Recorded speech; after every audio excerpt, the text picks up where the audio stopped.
तो यही है हर की पौड़ी का दिव्य घाट। कैसा लग रहा है भैया पानी? अरे ऐसा लग रहा है जैसे किसी ने शक्कर घोल दिया है। बहुत मीठा पानी है, बहुत ही अच्छा। आरो फिर लेके आए हैं। ये है लक्ष्मण झूला। दोनों नदी का संगम यहाँ पे आपको दिखाई दे रहा होगा, जहाँ पे दोनों के पानी का कलर बिल्कुल अलग है। यहाँ से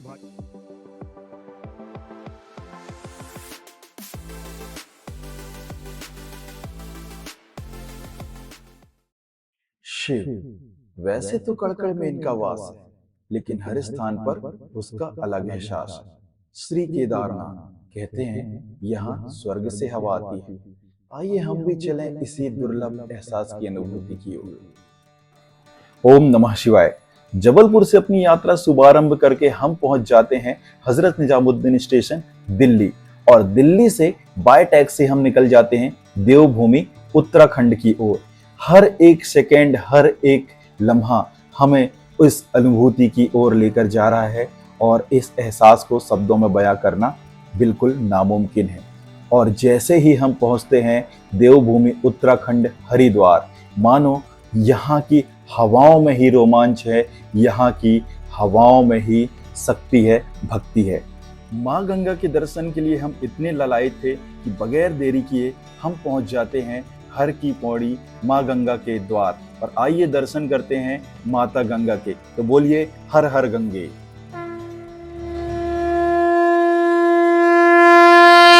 तो अब हम चलेंगे यहाँ पर घाट में स्नान करने के लिए। अभी हम आपको माता गंगा के दर्शन कराने के लिए ब्रिज के ऊपर लेके आए हैं, और यहाँ पे हम चलेंगे नीचे घाट की ओर, जहाँ पे हम स्नान करेंगे।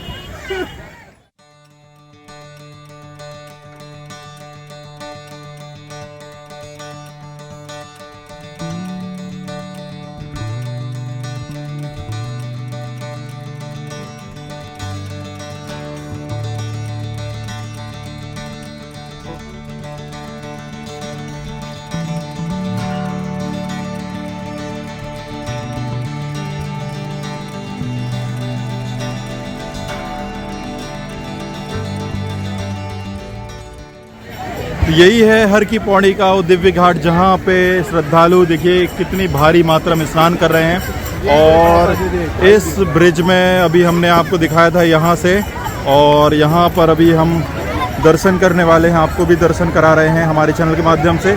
और यहीं पे स्नान करने वाले हैं, और इसके बाद आगे हम चलने वाले हैं सोनप्रयाग के लिए। वहाँ पे भी रास्ते में खूबसूरत दृश्य आपको दिखाएंगे। देवप्रयाग, वहाँ पे जो संगम है अलकनंदा और भागीरथी का, और उसके बाद माता गंगा का रूप जो प्रवाहित होते इस तरीके से आगे बढ़ती हैं। तो सारे दर्शन हम आपको अपने इस मार्ग में कराने वाले हैं। तो चलिए चलते हैं, यहाँ पे स्नान करेंगे और इसके बाद आगे के दर्शन आपको कराएंगे।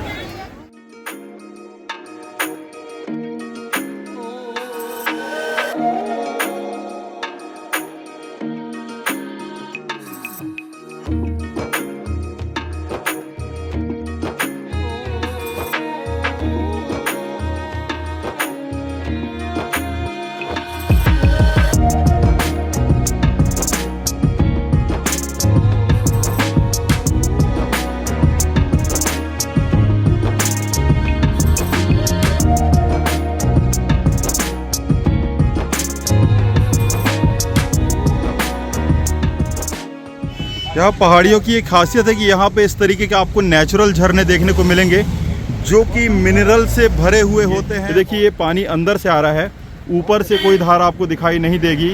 ये पूरी तरीके से ऊपर ये हरियाली नज़र आएगी, लेकिन इसके अंदर से रिसते हुए पानी, और पहाड़ में बहुत सारी वनस्पति जड़ी बूटियाँ पाई जाती है जिनसे होकर ये पानी गुजरता है। उनके तत्व इनमें आपको देखने को मिल जाएंगे, और वो सारे जो मिनरल्स हम आज आरओ और डिफरेंट टेक्नोलॉजी के थ्रू डेवलप करते हैं, वो नेचुरली तरीके से उससे कई गुना ज़्यादा पावरफुल ये आपको यहाँ पर मिलेगा, नेचुरल तरीके से मिलेगा, जो कि पहाड़ी क्षेत्रों में ही आपको ये देखने को मिलेगा। तो देखिए ये पानी इस तरीके से यहाँ से रिस के आ रहा है, ये देखिए।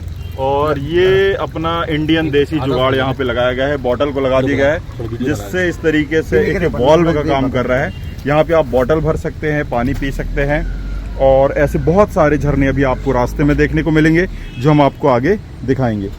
ये भैया यहाँ पे पानी पी रहे, कैसा लग रहा है भैया ये पानी? अरे ऐसा लग रहा है जैसे किसी ने शक्कर घोल दिया है। किनले का वाटर भी फेल है इसके अंदर। ये देखिए आप, ये जो नेचुरल पानी है, आप किसी भी आरओ का पानी पी लीजिए, आपको ऐसा टेस्ट देखने को मिलेगा। कैसा रहा एक्सपीरियंस, कैसा लग रहा अच्छा, बहुत मीठा पानी है, बहुत ही अच्छा। आरो फेल है इसके आगे, एक बॉटल में पी चुका हूँ। है? आप भी जरूर मजा ट्राई आ गया। कीजिएगा।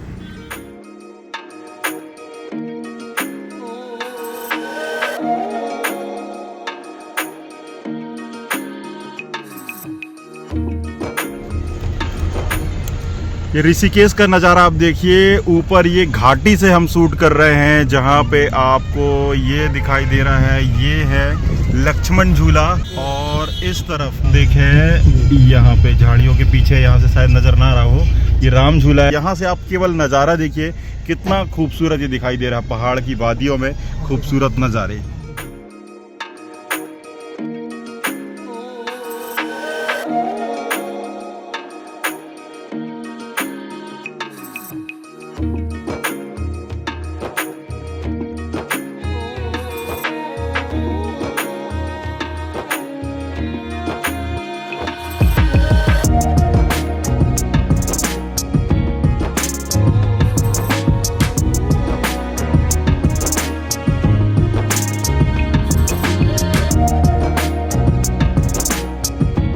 इस वक्त अभी हमें देवप्रयाग में, जहाँ पे माँ अलकनंदा और भागीरथी नदी का संगम हुआ है, जिसके बाद माता गंगा का असल स्वरूप, असल नाम यहाँ से अस्तित्व में आता है।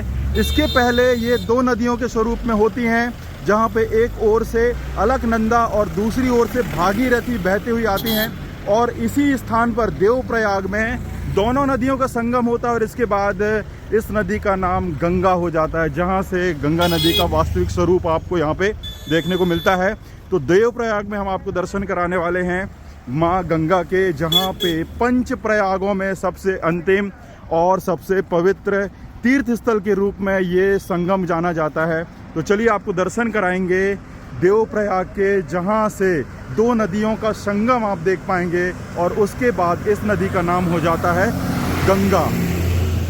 तो यहाँ पे आप देख सकते हैं दोस्तों, संगम यहाँ पे आप क्लियर देख सकते हैं, दोनों नदी का संगम यहाँ पे आपको दिखाई दे रहा होगा, जहाँ पे एक ओर से अलकनंदा और दूसरी ओर से भागीरथी नदी का संगम यहाँ पे होता है और दोनों के संगम से माँ गंगा का स्वरूप यहाँ पे आपको दिखाई देता है। इसके बाद ये नदी गंगा नदी के रूप में पूरे देश में आगे प्रवाहित होती है। चलिए चलते हैं, आपको यहाँ पर इस संगम घाट पर लेकर चलते हैं, यहाँ से नज़दीक से आपको दर्शन कराएंगे इस पवित्र तीर्थ स्थल का।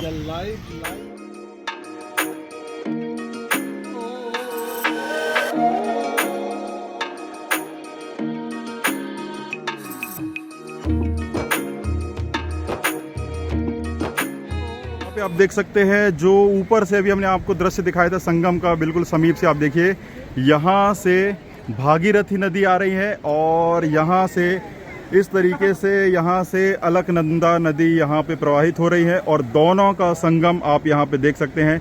दोनों के पानी का कलर बिल्कुल अलग है। यहाँ से भागीरथी नदी बिल्कुल स्वच्छ स्वरूप में यहाँ पे है और अलकनंदा यहाँ पे मटमैले पानी के रूप में देख सकते हैं आप। और यहाँ पे संगम के बाद ये गंगा नदी के रूप में आगे प्रवाहित होती है।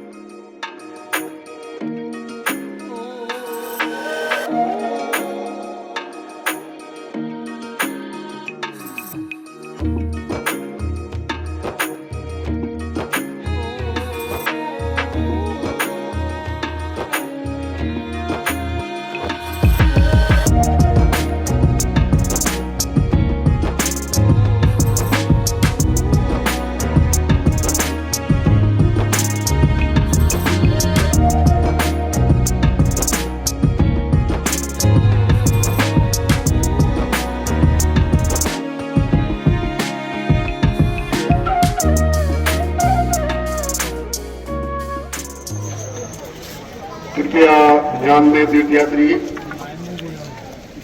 देवभूमि उत्तराखंड में आपका हार्दिक अभिनंदन एवं स्वागत।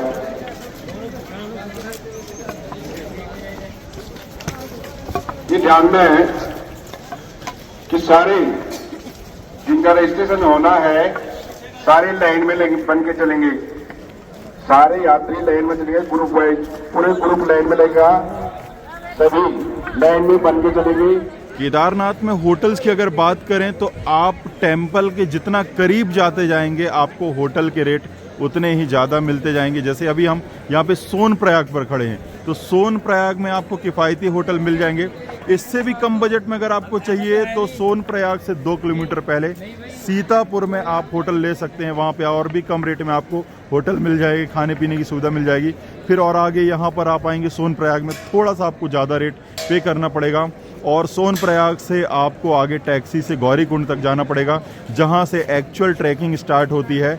और अगर आप गौरीकुंड में होटल लेना चाहते हैं तो आप डायरेक्ट गौरीकुंड में ही रुक सकते हैं। जैसे आप रात में सोनप्रयाग आ गए, सोनप्रयाग से रात में ही आप टैक्सी करके गौरीकुंड चले गए। लेकिन गौरीकुंड में आपको कंपैरेटिवली होटल्स के रेट बहुत ज़्यादा मिलेंगे यहाँ से, क्योंकि गौरीकुंड से ट्रैक स्टार्ट होता है। जो लोग गौरीकुंड में रुके होते हैं वो सुबह बहुत जल्दी अपनी यात्रा स्टार्ट कर लेते हैं, क्योंकि यहाँ पे ये जो टाइमिंग है, जो आप अभी यहाँ पे रजिस्ट्रेशन चेक करा रहे हैं, जो यहाँ पे लाइन लग के आप टैक्सी का वेट कर रहे हैं, टैक्सी से गौरीकुंड जाएंगे, वो टाइमिंग आपकी मॉर्निंग की बच जाती है गौरीकुंड में रखने से। लेकिन वहाँ पे आपको होटल का बजट थोड़ा सा ज़्यादा लगने वाला है। तो ये सारी चीज़ें आप अपने अकॉर्डिंग प्लान कर सकते हैं।